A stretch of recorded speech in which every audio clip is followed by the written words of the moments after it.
podcast is part of the Batman Universe Podcast Network, hosted by thebatmanuniverse.net. Here, we love talking about everything Batman. The BatmanUniverse.net has news, original content, and reviews about Batman comics, movies, TV shows, video games, and more. Check out thebatmanuniverse.net and join our Discord server to start chatting with fellow fans. We can't wait to talk to you guys. Also, visit our Patreon page and join our other awesome supporters. But enough of this nonsense. On with the show.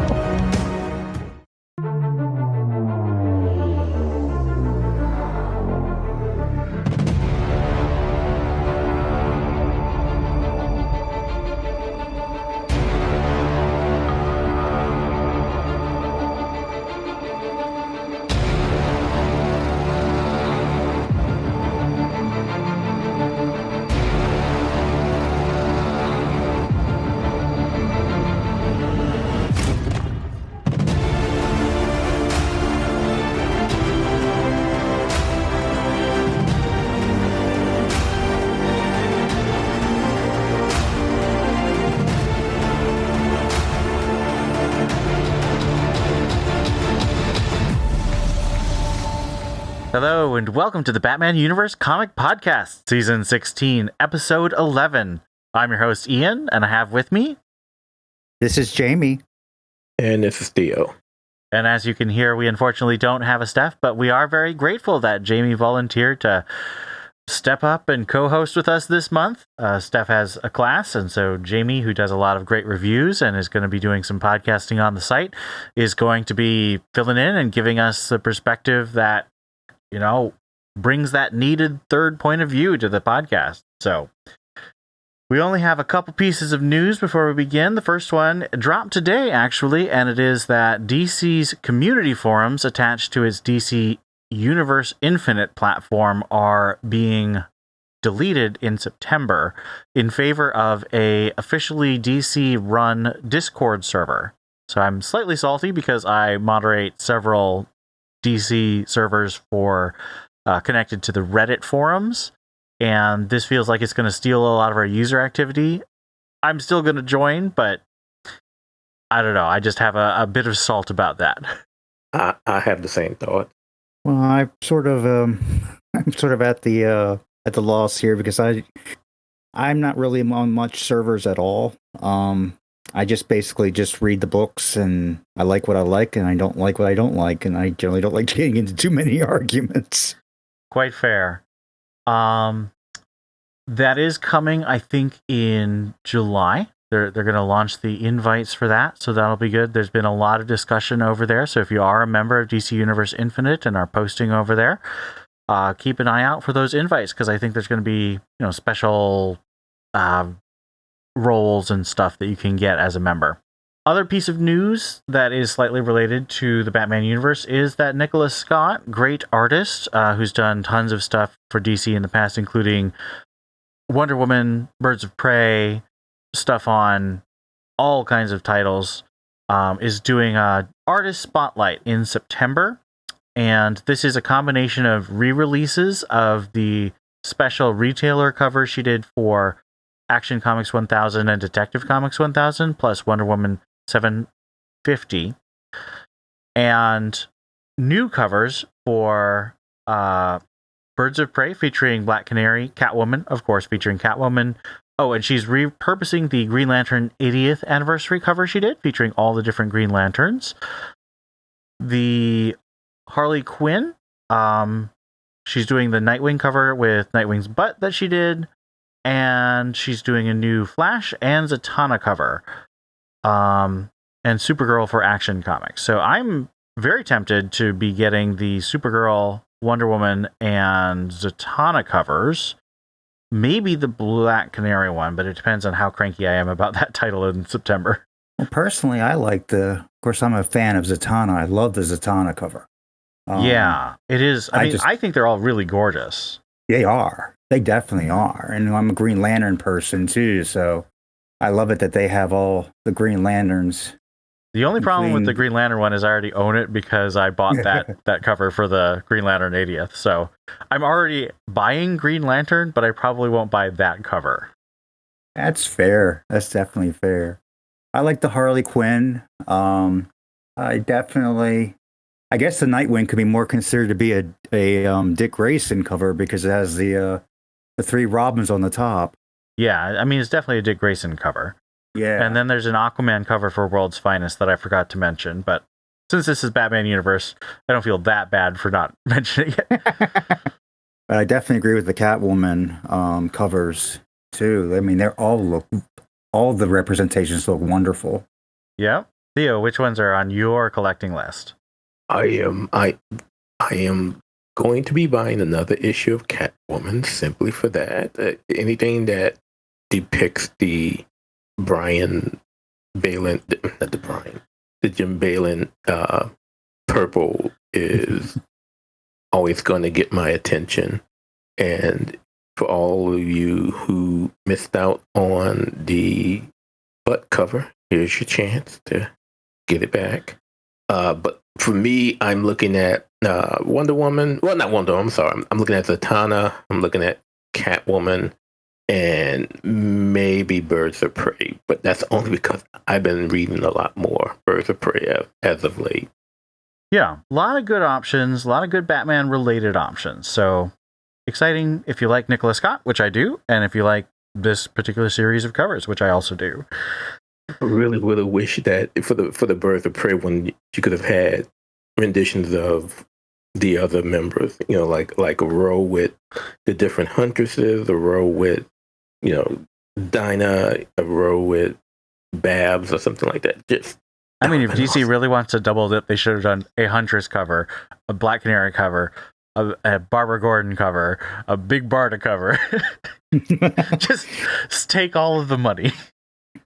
Well, I think they don't have Huntress because, I mean, where has she been lately? I haven't seen her. I mean, that doesn't stop. We haven't heard about her. Some of these covers don't really have anything to do with the inside of the issues. They all ever do. All right, so that's the end of our news segment. Let's move to our reviews, starting with Batman number 148.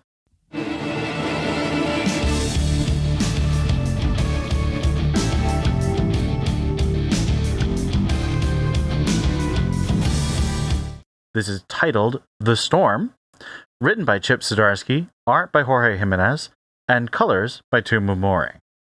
Bruce tells Tim to call the whole family together. Meanwhile, Zur and his Robin interrogate Damian, who is using Morse code to signal others. Dr. Captio, from henceforth known as Dr. Cappuccino, tells them it's time to test their machine. On the streets, Steph, Cass, and Duke fight off Zur's failsafe robots who have isolated Gotham in a force field. Zur and Captio give Riddler an upgrade to remove his compulsion for riddles, while the captured Damian watches. As Dick, Babs, Jason, and Tim meet with Bruce, he apologizes to them and explains his plan. Spoiler, Batgirl and Signal succeed in defeating the bots, but the new Commissioner Vandal Savage calls in help from the U.S. military and Amanda Waller. Batman enters Blackgate and faces Zur with Jason. Oracle runs operations while Tim heads off to rescue Damian. Zur's Robin attacks and Tim realizes it's a cloned Bruce Wayne. Tim and Damian defeat the clone Bruce Robin together. Jason and Oracle defeat Cappuccino's curing villain's machine. Then Jason jumps back into the fight with Zur, but Zur kills him. This triggers Failsafe's mechanisms, locking Zur's body up. Cappuccino attacks Bruce, but we see a flashback where Bruce plans to let Zur kill him to activate Failsafe using Lazarus fluid from the meteorites that landed in Gotham during Gotham War to resurrect himself. But Jason demands to take that part of the plan. Jason rises from the dead and punches Cappuccino down. Oracle tells the Robins and Batman to escape from Savage and Waller's military, and they leave Cappuccino lying on the ground, promising they will never die. So this is kind of the conclusion of this Zur-En-Arr in Failsafe body for now. There's obviously something going to happen with it in Absolute Power. I keep saying, is it Absolute Power or Absolute Justice? I cannot remember. I think it's Absolute Power. Okay. So in Absolute Power, they've promised that Zur-En-Arr is going to be part of the Dark Trinity of Amanda Waller, Zur-En-Arr, and Brainiac, I want to say, is the Superman one. Queen Brainiac from the House of Brainiac event going on. I don't understand. I feel like I'm going to be forced to follow this event but I'm not looking forward to it. Maybe it'll surprise me, but I just don't think so. But this is the end of the Failsafe Zur-En-Arr arc in the Batman title. So how do you feel about how it wraps up? I don't know. I mean, it seemed nice and simple and, put together. Batman has this Lazarus fluid that he's going to trick Failsafe into thinking that Failsafe as Batman killed. It almost feels like one of the complaints about Magic storylines is, the spell out of the pocket to fix everything. And that's kind of what this whole thing kind of reeks with me. It was nice to see Spoiler and Cass and Duke in action on the streets again. And, we got everybody basically had a showing. So that was fine. I really wasn't too keen on the costuming. It had a lot of Batman Unlimited cartoon vibes for me. Especially that weird domino mask that Tim's wearing. Yeah, so when you're talking about the costuming, I would say Nightwing and Damian and Jason are still wearing their normal costumes, but Batman and Tim are specifically wearing these new costumes, plus you have the new clone Bruce Robin, and those costumes, I agree, are kind of weird looking. I mean, they look like they have thigh-high boots to me. So costumes aside, I just think it wrapped up a little too neatly after all this time. How many arcs was this covering? And I know I binged a lot of it. So it's like, it's almost like, oh, well, time to end it. Let's pull out the Lazarus fluid out of it and then, trick the robot to thinking it actually killed so it freezes itself. That's just my my opinion of it. I didn't really think it was that, I don't know, substantial is maybe the word I'm looking for. Yeah, I think I know what you're saying. Theo, what did you think about how the Failsafe Zur-En-Arr plot has wrapped up in this issue? Welcome to the show, Jaymee. I'm happy to see that you kind of feel somewhat how I do about how this has ended. Folks know that I have been really down on how this run of Zdarsky has been going. And, last episode, Ian and I had episode before last, Ian and I had a deeper conversation as to what I envision Zdarsky doing with this run, and we see more of it in this issue that, and Ian's already pointed out some of the examples, Tim having to go and rescue Damian, Tim and Bruce are the only ones with the new costumes, and you look visually at the last page of the issue, Bruce and Tim are the ones that seem more prominent in size compared to the rest of the family that's with them. And I again totally get that Tim has not been treated well by DC in the course of years. So I would totally understand someone trying to give him his props, but at the sake of making other members of the family seem less important or weaker than their character actually is, I think that's rather wrong. And I'm kind of feeling down because I kind of already know what's going to happen in the next issue, and I'm not feeling happy about that either. But it's just a continuation of Zdarsky's mission of making Tim Drake the ultra sidekick when the goal should be for everyone to be seen as equals, and it's just not happening. I do agree that the goal should be to make everyone seen as equals, but I think that it's unrealistic for every story to feature them equally. I think that I really like, and I said this 2 episodes ago, how Zdarsky writes Damien. I think he has a really good grasp of Damien's voice and his textures and his specific motivations and specific speech patterns. And so I really loved, for example, that he was using Morse code while being captured, and he had his own plans, and he was crucial in beating the cloned Bruce Raman. So, and there was a very significant moment where Damien embraces his father, and they have a real reconciliation because Damien has been really seeking his father in this whole arc. So I think there really is a lot of good Damien stuff here. I do agree with Jaymee completely that this felt quick. It felt a little abrupt how they were able to beat Zur-En-Arrh / Failsafe. I personally think that even after Absolute Power, that Zur-En-Arrh and Failsafe will probably continue to be a big part of this run, because I think we have about another year at this point. I could be wrong, but that's my hope, because I feel like there's still a bunch of unanswered questions. Like the biggest unanswered question is, how does a personality fragment leave the body of the person? I think that I really appreciate how everyone had little bits or even bigger bits to contribute to the fight. I wish editorial would not be pushing that Cassandra is Batgirl and Stephanie is not, because that feels wrong and unfair to me. But it is good to see them both and Duke hanging out fighting robots. I don't know. I didn't like this issue as much the first time I read it. When I reread it to prepare for the cast, I feel like I liked it better because I noticed a lot more of the character moments.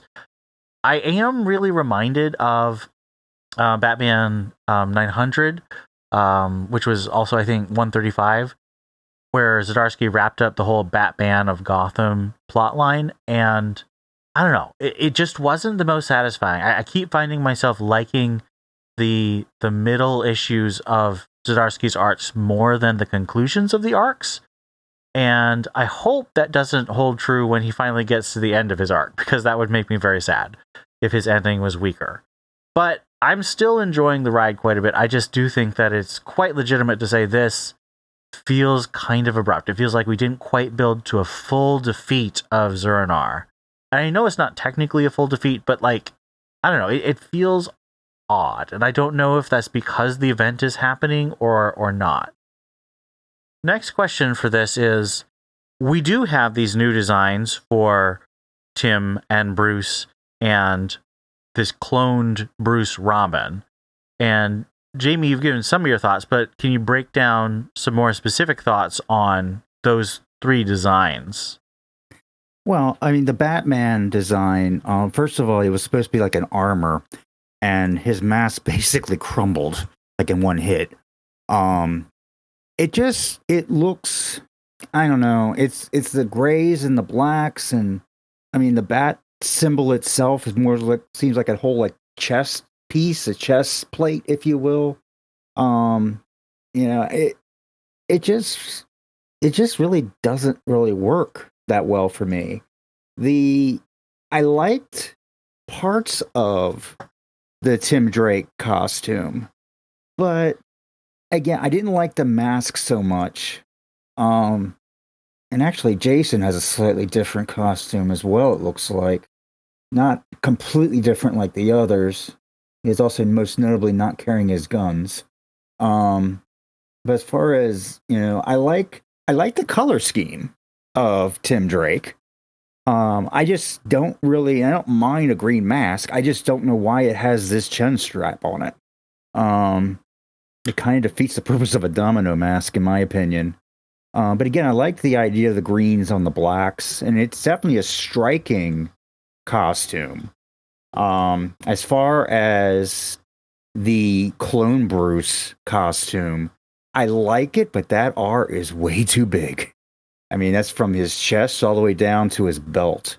It was reminiscent of Tim's costume after Superboy's death after Infinite Crisis, which I thought was actually a good look. But yeah, the main problem I have, besides that creepy smile he keeps having, which isn't really the costume itself, is just that huge R on his chest. It just looks completely out of place and completely weird. I did not put too much thought into them, only because I simply saw them as temporary. My assumption is that it was just for the purpose of this fight, and that we'll likely to never see them again, which is fine. I think for simplicity, if anything, they probably could have just used Jorge's original design from, what was that, Joker War, that alternate cover that they did, where it was more silver than anything. Oh yeah, the suit that Joker took over. Yeah, so I think that might have. I mean, personally, I like that one better, but I didn't put too much thought into it simply because I saw it as a temporary thing, simply for this battle, and now that it's over, we'll probably never see them again.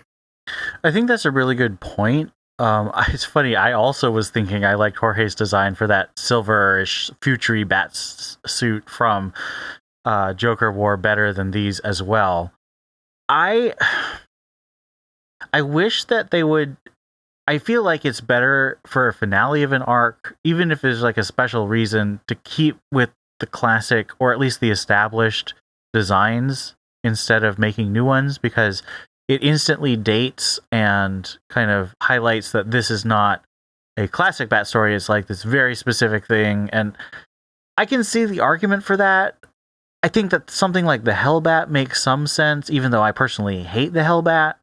But I think, especially since these designs look a little clunky to me, it falls a little flat. I wish they'd pick a suit for Tim and stick with it, because he's had like a billion suits since Rebirth, well, since the New 52 started, and none of them really have stuck. And I love some of them, but I don't love this one, and I feel like adding more suits just continues to further the problems with DC's editorial direction for Tim, and that frustrates me. Damian's actually had a lot of suits, but I really appreciate the fact that in Infinite Frontier they gave him this specific gray, black, and red suit, and I really like that it gives him that unique look, and they've kind of stuck with it for these 3 years, and even putting it as a skin in some of the games, and so I feel like that's given Damian a lot more of a stable visual identity that I think Tim really needs. I mean, Dick having basically just 2 looks as Nightwing, 3. You got Disco Wing with the mullet, and then blue stripes Nightwing, and then red stripes Nightwing. And so you really know what Nightwing looks like. I don't really know what Tim looks like anymore because they keep changing his costume. Well, I mean, there's also confusion. I mean, I'm looking at this one panel and there's like 3 Robins in it. I mean, you call Robin and you get like 3 different answers. Yeah, I also wish that don't get me started on that argument. I don't understand why Red Robin wasn't okay. Like, Red Robin was fine. Yeah, totally agree. Like, I say this as a big Tim fan. I don't think Red Robin is bad. I think that gives him his own identity. And anything is better than Drake, but the notion Drake was just too silly. The notion of having 2 Robins walking around Gotham is just dumb. And again, I think we should have 10 Robins, but that's a different conversation. Last question for Batman 148. What's something you think you'd really like to sort of highlight about that you did enjoy from this issue? Well, I like the first of all, maybe let me backtrack. I'm a character person. I like character moments, and yes, there was definitely that moment with Damian and Bruce where Damian hugs Bruce after he's been freed. But I really liked the, Jason actually standing up to listen to Bruce, because at first when they're in the cabin, no one really wants to really, kind of trust Bruce or you understand him, but Jason says, yeah, I mean, Bruce screwed up, that's for sure, but how many times have I screwed up in my life? Let's hear him out. I did like that.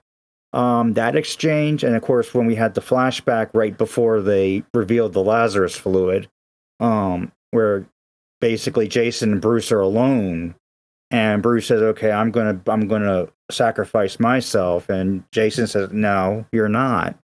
You're not. And he says, like, you're not our leader. We're a team," and that's kind of telling from somebody like Jason, who is one of the ones that's usually on the outside and the outskirts of the Bat family, that he's actually saying, okay, we're a team. And even after, Bruce, which could have been under the influence of Zur-En-Arrh at the time, basically did a lobotomy on him, for lack of a better term. It was just an interesting exchange between Jason and Bruce. I'll agree with that assessment. But again, this is me that has been down on this run for a while, so I can't say that there was a lot that I enjoyed, but it was good to see Jason kind of back in the fold again. Although it's kind of weird also, again, trying to figure out where things are time-wise, considering we're seeing Nightwing jumping off of a building with the rest of the guys, and he can't jump at all in his own book. Could just be that this is supposed to be set after the current arc. I don't know. I would say that my favorite moment, or at least a moment I really liked, is Damian's whole captivity thing, where he's got all these plans and has this attitude towards the evil Robin and Zur-En-Arrh. I really like the way that Damian's being written here. I think he's very cool and connected with his history. All right, that gives us the end of our issue. So let us give it a rating out of 5. Clone Bruce Wayne. I'm gonna give it maybe 2.5. That might be high. I will agree. It was very mediocre. 2.5. I'm giving it a 3.25, and over on the website, Scott gave it a 2.5 as well, which, completely unrelated to anything I did, gives us a mode of 2.5 and an average of 2.69. Hey, you got a second? The Batman universe is looking for Batman fans with something to say. If you're interested in writing reviews of your favorite Batman books, or you want to contribute original content with articles like the top 10 forgotten Batman villains, or why Dead Didio's exit from DC was the worst thing to ever happen, then we want to invite you to join our TBU staff family as a writer. Just reach out to our email, tbu@thebatmanuniverse.net, and let us know that you want to become one of our writers. It's that easy. And honestly, there's no reason not to. You get exclusive access to our TBU staff Discord server, you get early access to comics, and you meet a lot of cool people. What are you waiting for? Email us at tbu@thebatmanuniverse.net and let us know that you want to become one of our writers. So let's move to Batman and Robin, number 10. This is titled Bat vs. Bat, written by Josh Williamson, art by Nicola Chismachia and Simone DeMeo, colors by Rex Locus. Man-Bat monologues about taking over Gotham, while Robin manages to free Batman. They beat down Man-Bat's cultist guards and chase the leader. At the hospital, Shush gives Flatline something to stop Man-Bat's plan. She bikes to where Batman and Robin fight the enraged Man-Bat, and they shoot him with his own gas that turns bats against the person with that gas on him. They then freeze the infected bats to cure them. In the aftermath, Cameron Chase arrests Principal Stone, aka Mistress Harsh, and her soccer club proteges. Batman debriefs with Robin, then leaves him to chat with Flatline. She says she has to leave, but tells him school is good for him. The ghost of Roz haunts her as she leaves, and she says she won't tell Damian about the ghost to protect him. Shush escapes after surgery, and Bruce and Damian have a nice breakfast under the moon. They are interrupted by Damian's pet dragon bat, Goliath, who comes bearing a message from Maya Ducard, who says she's found Bane. So, our first question is... Five. I'm pulling rank. I'm sorry. I have to do this. I don't care. This is a 5. And if I could come up with 10 stars, I would. 5. I'm sorry. So we resume our question. So first question is, this is the end of the Man-Bat arc. How do you feel that Williamson has wrapped up this Man-Bat arc so far? It's interesting. I'm not sure we talk about voices and characters and stuff like that, and I'm really seeing a completely different Damian Wayne here than I think I'm used to. That was definitely very jarring for me. How would you say he's different? Well, he was so concerned about killing bats. You know, he didn't want to freeze the bats because they would fall and die. I'm not really, maybe I'm missing something, but it just doesn't seem something that Damian would say. It kind of goes with his history of just, when you consider all of the pets that he had. He just, he has a thing for animals. Well, this is a big thing that has been developed through Grant Morrison's run. Grant Morrison originally had Damian adopting Bat Cow and becoming vegetarian because he loves animals. And then I think Peter Tomasi and Patrick Gleason in Batman and Robin in the New 52, and then Robin, Son of Batman, really developed that as something to show Damian in the first issue kills a bat, just squashes it in his hand. Mm-hmm. And then in Robin, Son of Batman, he adopts Goliath as a baby dragon bat. And it's a profoundly moving arc that he goes on to show that he's evolved from someone who doesn't care about animals who are weaker than humans, and they become so important that he doesn't want to eat animals, and he wants to really take care of the animals that he has responsibility for, including the bats of Gotham. So I think that's where that's coming from. I do think that it is tricky to balance that with Damian's harsher personality sometimes. Yeah, I mean, I'll stand corrected on that. I'm just not... I mean, probably will throw me off the cast, but Damian is not exactly one of my favorite characters to begin with. This is a Theo problem. I'm okay with this, even though I love Damian. Theo's problem. Yep, gone. I mean, he's gotten better over the years. I think, I'm really was a fan of the Stephanie Brown as Batgirl run, where, she kind of took Damian as a little brother kind of a thing, and I thought that was rather cute and adorable, and kind of maybe gave him a heart a little bit. I do have a question, though, myself, because, as I stated earlier, he didn't want to shoot the bats for fear of killing them. But after the whole gas on Man-Bat thing, he shoots them anyways. And they seem to be fine. So I'm not sure what the difference was there. Was it maybe how high up in the air they might have been? Yeah, or it was distance. Okay. Yeah, because he was able to freeze them on the ground, whereas before they were like on the roof, so they would have fallen and shattered, I think. Okay. I do get the frozen and shattering part. Okay, so I missed that too.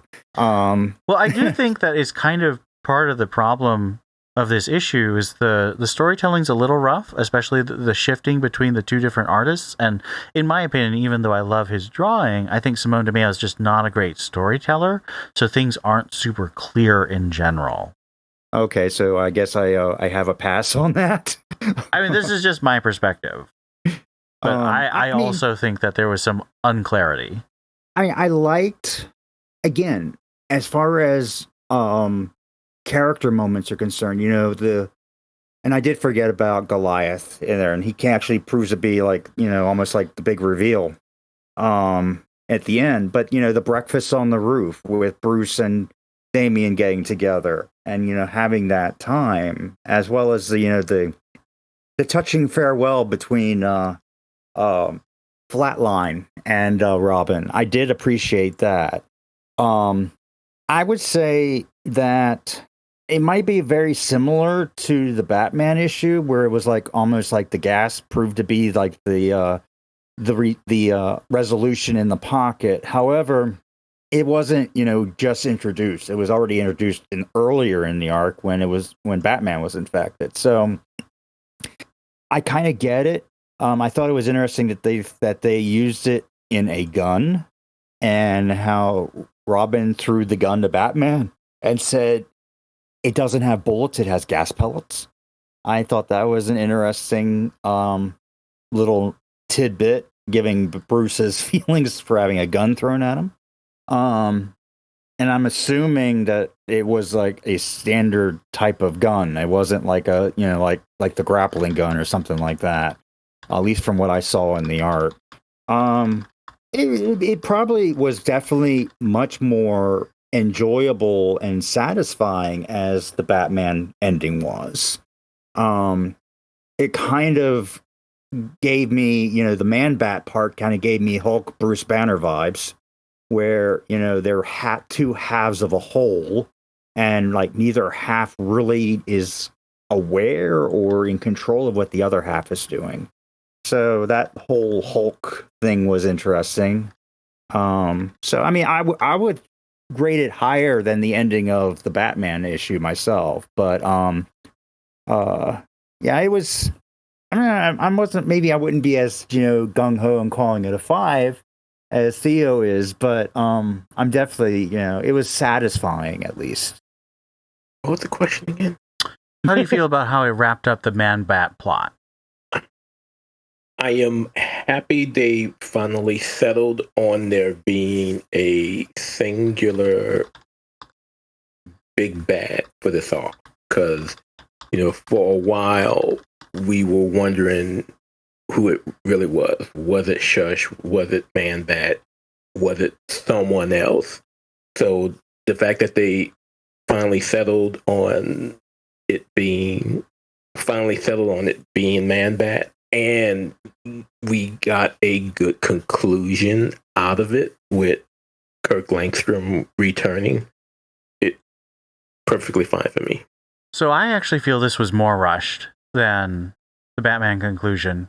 I feel like the going between the Man-Bat plot, the Shush plot, the Flatline plot, the Son of Zaz plot, it doesn't feel too consistent enough to feel like it's built to this 10-issue climax. And the climax itself, I see where the pieces were set up, but it doesn't feel... I'm not as satisfied, especially because they wrap up so many things. They wrap up Mistress Harsh, they wrap up Shush, they wrap up Flatline, they wrap up Man-Bat, all in one issue, and I feel like none of them really gets the time they need to really hit emotionally. So I am disappointed with the resolution part. Oh, I mean, for me, as far as the Shush was concerned, I thought that was pretty much wrapped up in the last issue when she basically gave her story of how she became Shush, so to speak. So I mean, she was basically there as sort of like to produce the last weapon or the weapon of choice, and then she runs away after surgery. So I'm sure she's going to pop up again somewhere. That's fair. Yeah, I doubt it's the last week. And to be fair, Shush escapes at the end, so it's clearly not the end of her story. But I feel like the way she just gives Damian the gas just feels rushed to me. And I stand by what I say about both Man-Bat and Mistress Harsh. Those feel really rushed to me. Oh, yeah. Especially because I really wanted more of Mistress Harsh. I'm hoping, there's certainly plenty of time to do more stories about Principal Stone.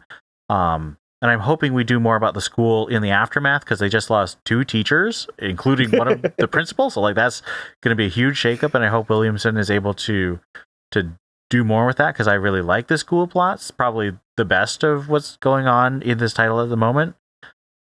I think our next question that I'd like to ask are, I've already made some comments about the art in this issue, but how do you feel it was handled transitioning from Simone DeMeo to Nicola Chismiccia?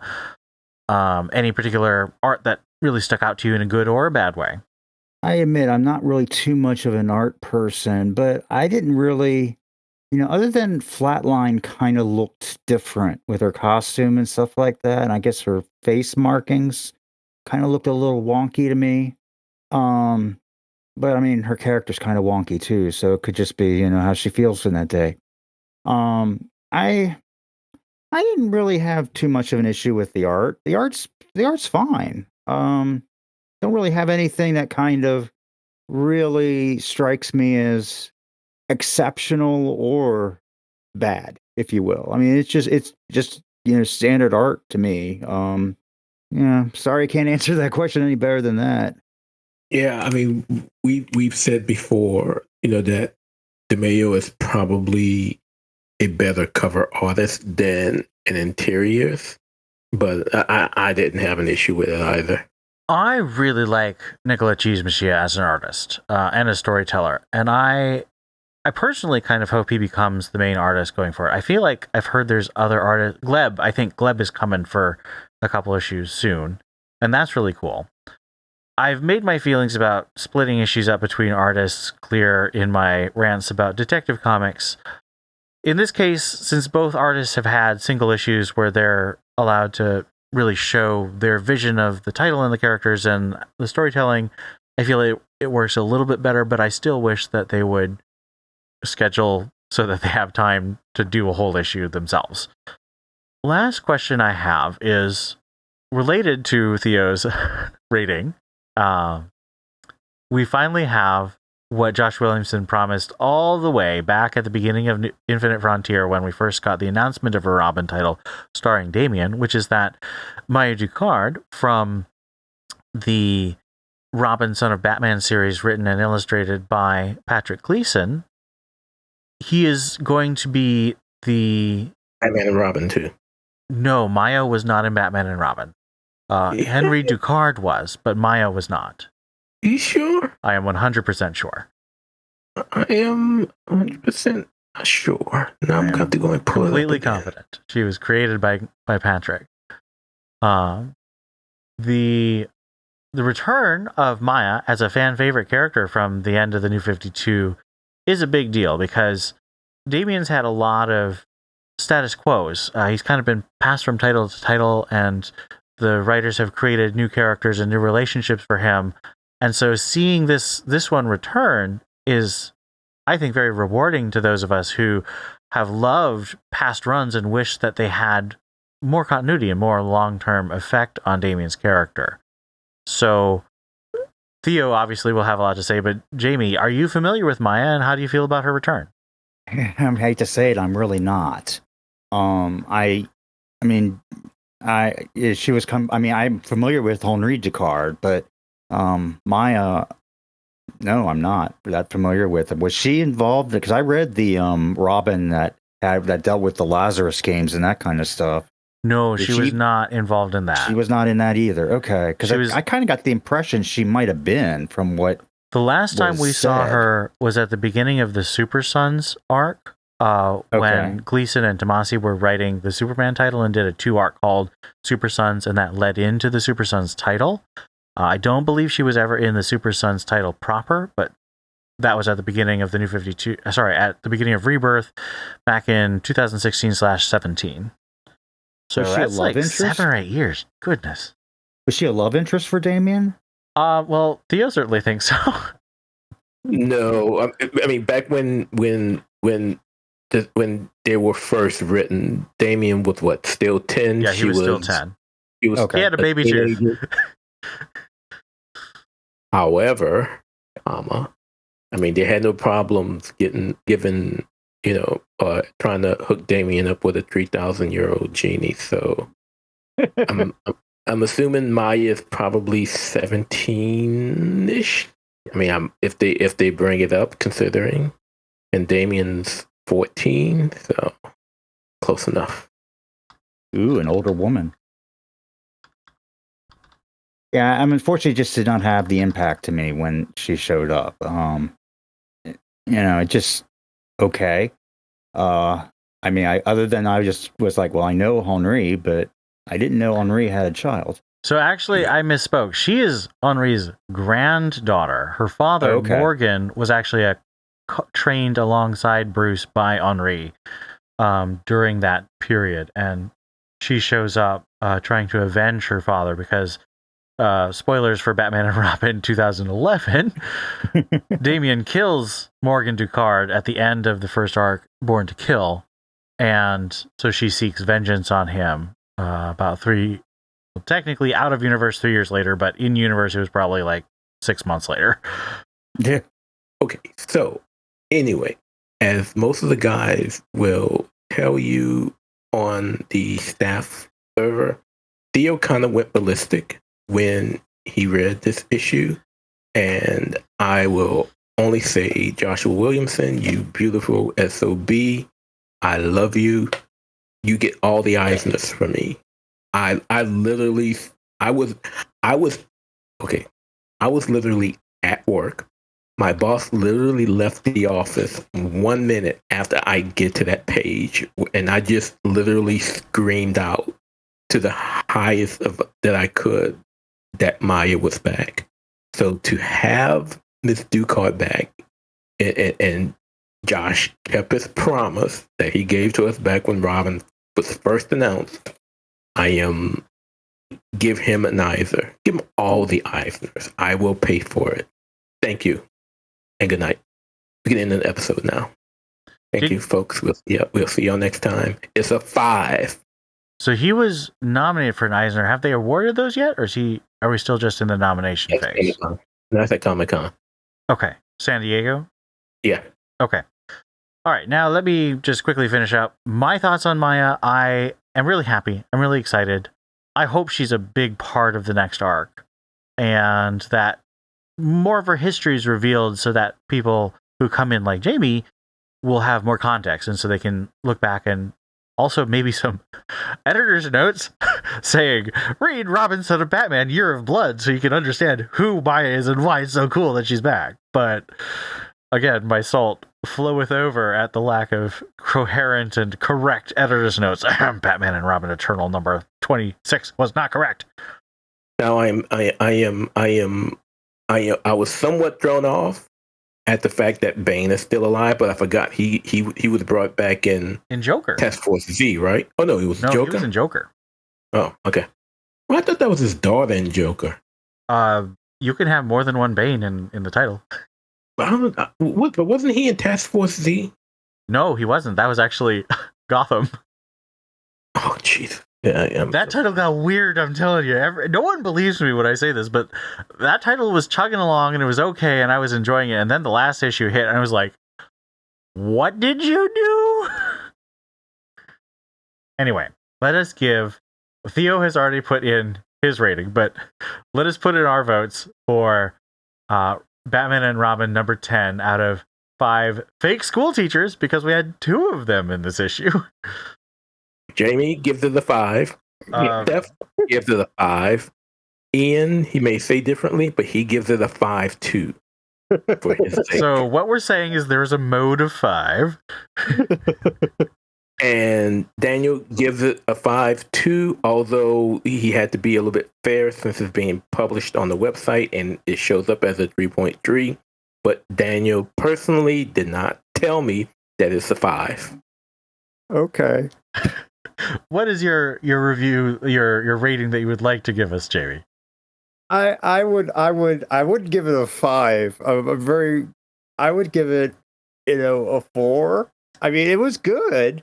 I just, unfortunately, a lot of, I guess, the emotional highs I obviously missed because of my lack of experience and knowledge. I'm giving this a 3, and over on the website, Daniel gave it a 3.3. So that gives us an overall rating of 3.83 and a mode, of course, of 5, because everyone gave it a 5. Go say it, Theo. All right, let's move to Greater Gotham.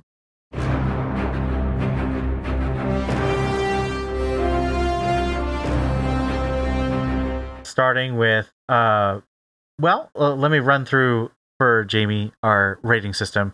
So on a title, we give a rating of Thumbs up if you liked it and recommend it. Thumbs down if you didn't like it and don't recommend it.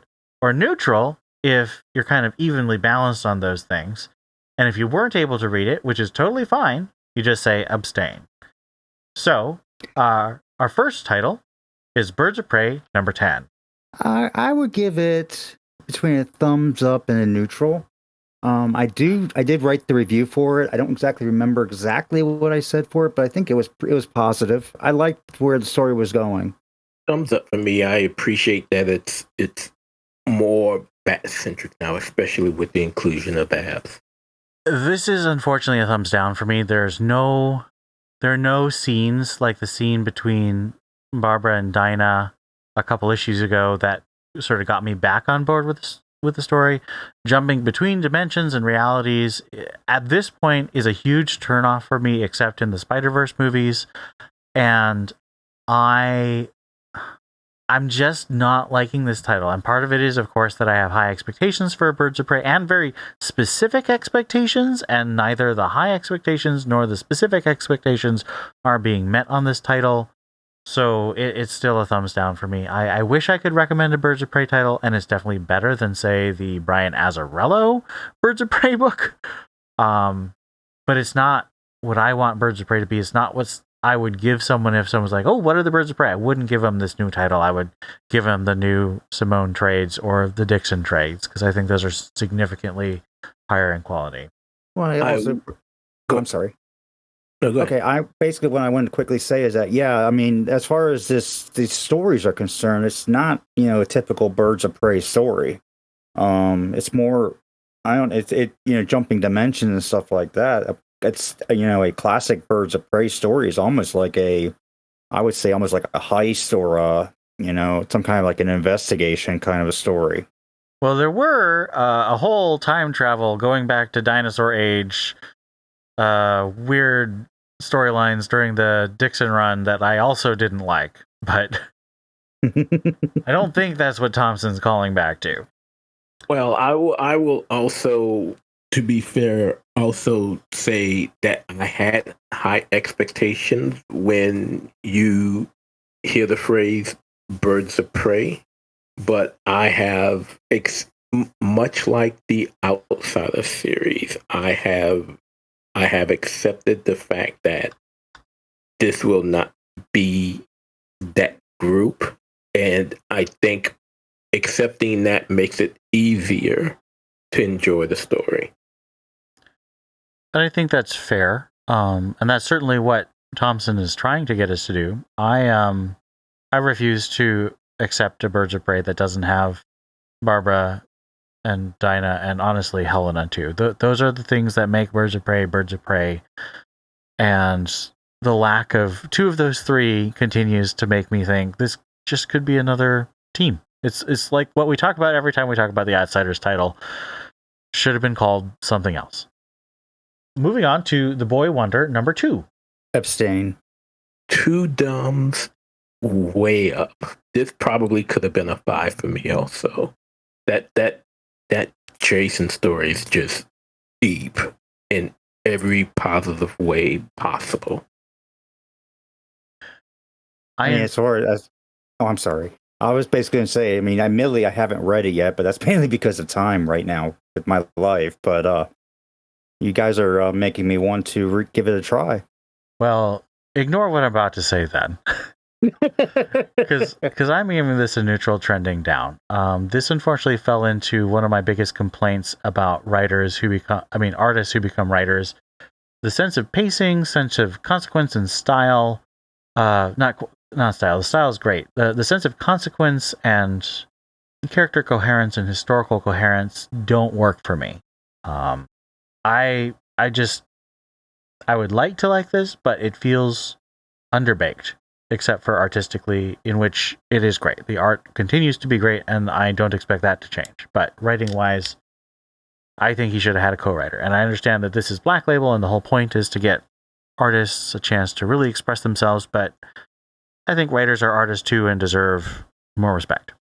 Red Hood the Hill, number 5. Thumbs down. Neutral. Abstain. I'll check up on this when it ends. Outsiders, number 8. I will give it a thumbs up. I've been liking The Outsiders. I just am not able to really figure out what's going on sometimes. Now, have you read one, Planetary? I have, but it was a long time ago. I dug it up, and it's on my pile to read. Okay. I've heard the episodes before, and you're basically saying that this story is more of a planetary type of story than it is like a classic Outsiders story. Yes, it's absolutely a direct sequel to the Planetary series. Okay, so maybe I ought to move that up in my my reading list then. I did like it. I'll give it a thumbs up mainly because it's Kate Kane and she is my favorite. She's really cool. I love her. Thumbs up. Yeah, thumbs up for me too. I appreciate. Go ahead. I like I was just gonna say I like the interaction between her and Jenny. Yeah, I was glad to see Jaymee back, and I thought that Kelly and Lanzig did a good job of writing both of them. So this series continues to be something I really dig. I just think it should have been called Planetary 2 or something. And honestly, I understand that they changed it to Outsiders to like sell better, but I don't think that's helping them. So why not just be honest and say Planetary? Batman, Gotham by Glass, blah, blah, blah. Apologies. Batman, Gotham by Gaslight, The Kryptonian Age, number 1. Abstain. I am going to say neutral, trending up. I'm also going to say neutral, trending up. I didn't love it, but I actually do plan to continue the series. So this isn't going to be I read the first issue and the last issue and don't read the middle. The concept is intriguing, and there's lots of cool riffs on, what if a Kryptonian, almost hits a covered wagon in the prairies instead of, a truck, a Ford truck, So that I thought that was fun and clever. And then seeing Catwoman being all cat burglary and the surprise reveal of the League of Assassins and Talia al Ghul fighting Batman, I'm intrigued and interested to see what comes of that. Lastly, ending hopefully on a more positive note than some of our ratings, we've got Wayne Family Adventures mini episodes 1 and 2. These are the first 2 of 3 episodes preparing us for the return of the series in season 3 coming next Wednesday. So what do we think of Break Time and Third Time's the Charm? I will give it a thumbs up. It was cute. Both of them were actually cute. And again, Kate was in Break Time, so that was funny. And of course, she had her little tiff with Bruce, as she typically does. Third Time's the Charm was so funny. So funny. I actually think it's actually probably a better showing for Jason than his own series on the Hill. Abstain. I'm still behind on. And this is a huge thumbs up for me. I loved Break Time with Alfred just trying to read his book and every single Bat Family member pestering him. And every Bat Family member had such a perfectly in character moment. I really loved it. And of course, there was a great Steph and Damien moment, which is especially precious to me.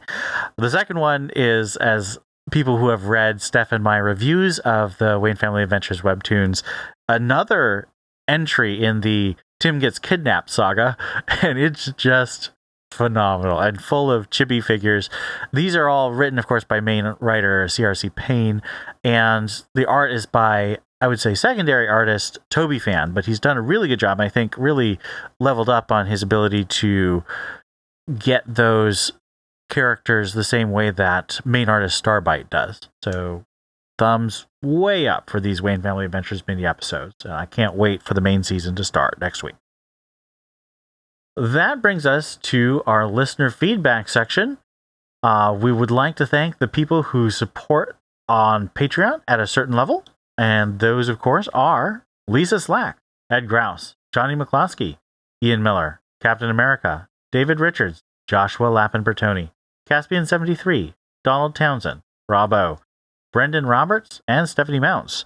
Thank you all for helping us keep the archives up and pay our servers, and we will continue to try and produce the best quality podcasts and reviews that you would like to see. That is the end of our podcast. I want to thank you all for listening. This has been Ian. This is Jaymee. And this is Theo. And we'll see you next time.